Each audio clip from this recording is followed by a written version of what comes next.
Hello, lovely folks of YouTube. Ren here. It is March. My garden is a mess. I want to give you a tour, but this is going to be a little different from usual.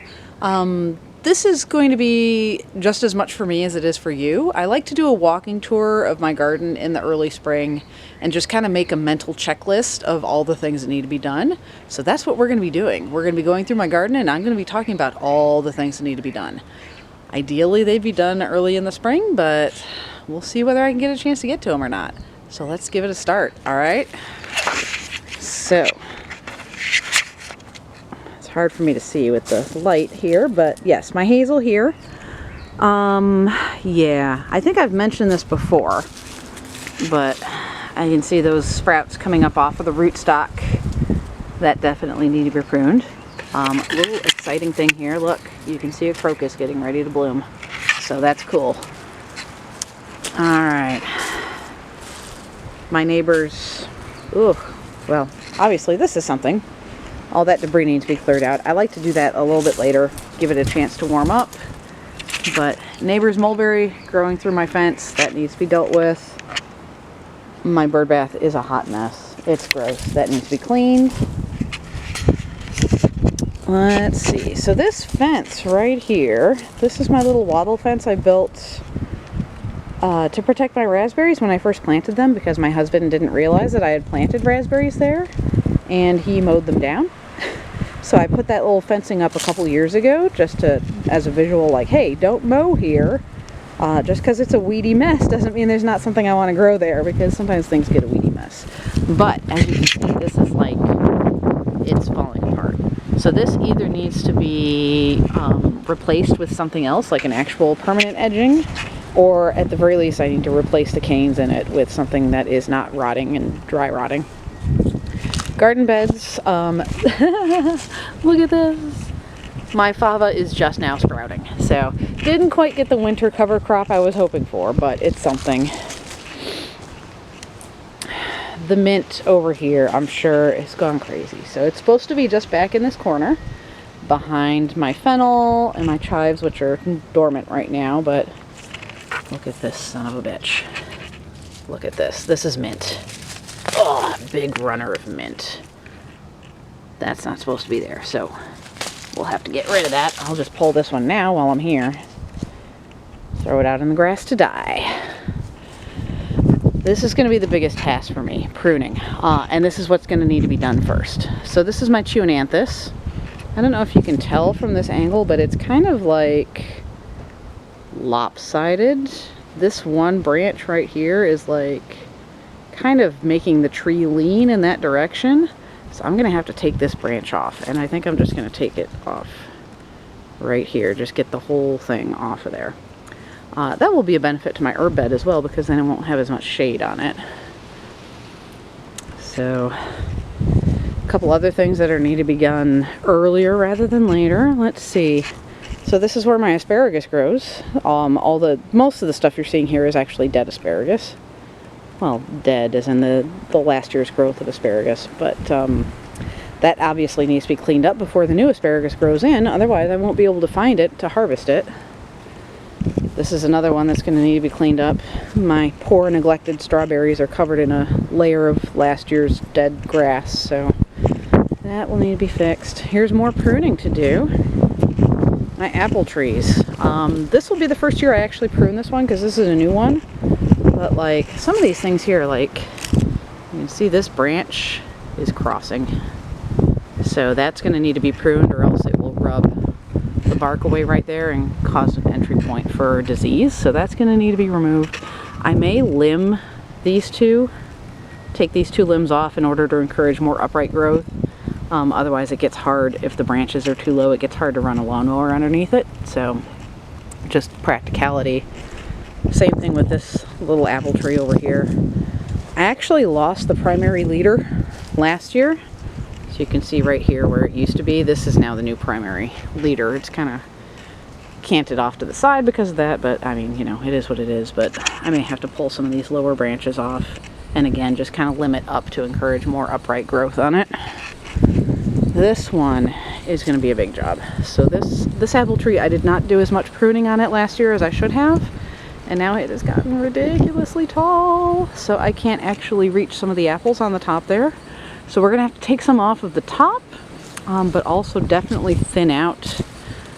Like all of this stuff here, these little branches that are growing straight up in the center here, those are water sprouts. And those are bad for the tree. So, and they won't fruit properly either. So they serve no purpose. They're not good for the tree. They're not good for us. So they're gonna have to go.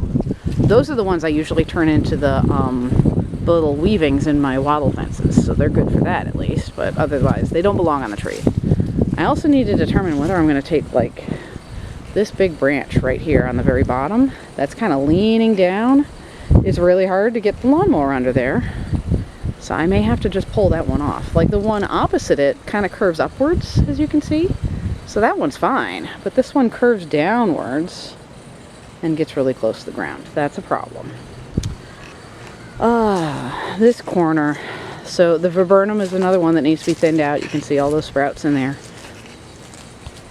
It tends to root off or send up new shoots off of its rootstock, so that's okay to a certain extent, but I can't leave it doing that too much. My poor yew. I planted a yew last spring, and then it just rained and rained and rained and rained and rained, and yew likes dry, so it died.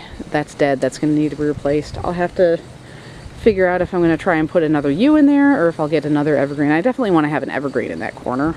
I might do one of the little, like, dwarf spruces that only get up to about 12 feet. We'll see. Oh, narcissus is starting to bloom.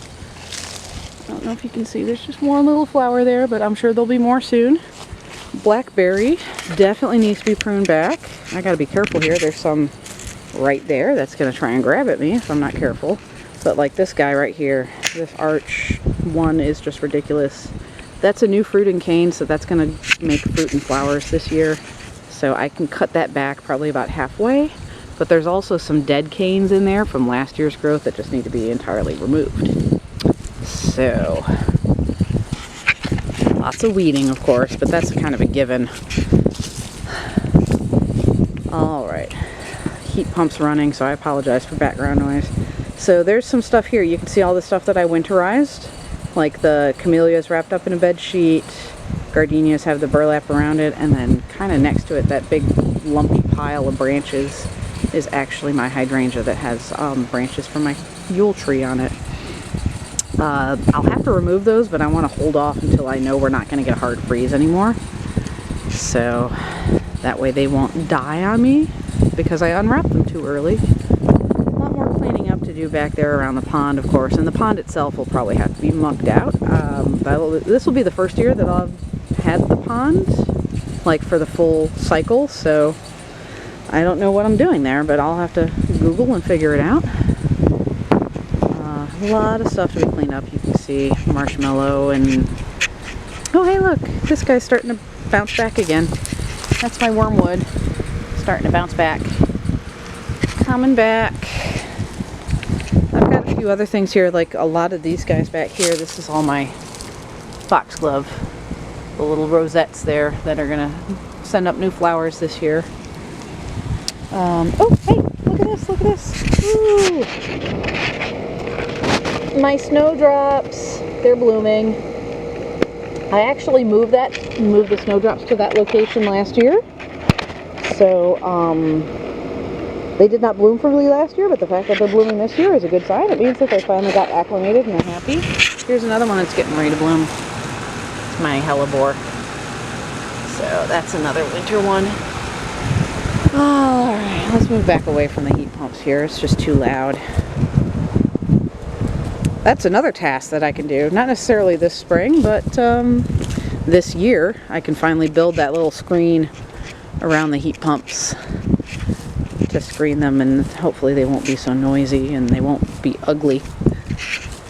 But, and then of course, the final one, the shed. My husband and I have been talking about replacing this shed for about 2 years now. You can see like some of the pieces from the roof are starting to fall off, and on the inside it's not much better. So the door doesn't actually close anymore. I have a little piece of flagstone here that I prop in front of the door to hold it closed. So yeah, that's a problem. Like, there's a padlock on it. We haven't opened that padlock in 5 years because it doesn't actually close anything. So I don't even know if I still have the keys to it, to be quite honest. So yeah, that's another big project that maybe.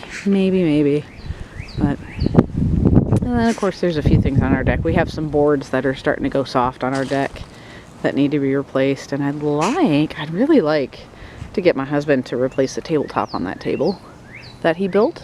The base of it is great, but the top is starting to get kind of warped, so we shall see.